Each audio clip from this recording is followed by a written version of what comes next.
আসসালামু আলাইকুম বন্ধুরা, আপনারা দেখতেই পারতেছেন আমি ফেসবুকের সার্চ লিস্টে রয়েছি। এখানে জান্নাতুল মুনতাহা নামক একটি আইডি আমি ওপেন করব। ওপেন করার পরে আমাদের স্ক্রিন রেকর্ডটি অলরেডি ব্ল্যাক আসতেছে। তো কেন আসতেছে বন্ধুরা? এটা ফেসবুকের নতুন একটি অবিশ্বাস্য আপডেট।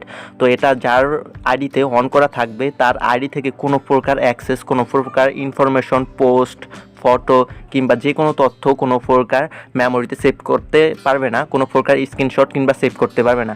তো বন্ধুরা, এটা সে কীভাবে করলো, কেন করলো এবং আপনারা কীভাবে করবেন তাই A to Z এই ভিডিওটিতে দেখিয়ে দেবো।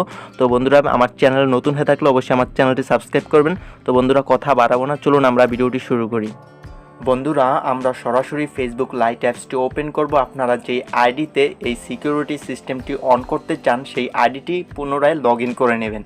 তো বন্ধুরা, আমরা সরাসরি প্রোফাইলে গেলাম। তারপরে আপনারা প্রোফাইল আইকনটির উপর আপনারা জাস্ট ক্লিক করবেন, অনেকগুলো অপশন শো করবে। তো এখানে দেখতে পাচ্ছেন নিচে turn on profile picture guard, just আপনারা ওই অপশনটাতে ক্লিক করে দেবেন। আরেকটি নতুন ইন্টারপেজে নিয়ে আসবে। এখানে অনেকগুলো অপশন আছে, এগুলো পড়ে নেবেন। তারপরে আপনারা নেক্সট অপশনটি দেখতে পারতেছেন, ওটাতে ক্লিক করে দেবেন।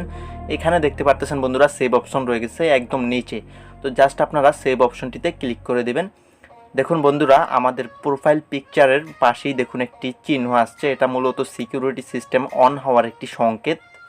বন্ধুরা, আরেকটা কথা না বললেই নয়, আপনারা এই সিকিউরিটি সিস্টেমটি অন করার পরে আপনারা আপনার আইডিতে পোস্ট, ফটো কিংবা ভিডিও কোনো টেনশন ছাড়াই আপলোড করতে পারেন। তো বন্ধুরা, ভিডিওটি ভালো লাগলে ভিডিওটিতে একটি লাইক দিয়ে দেবেন।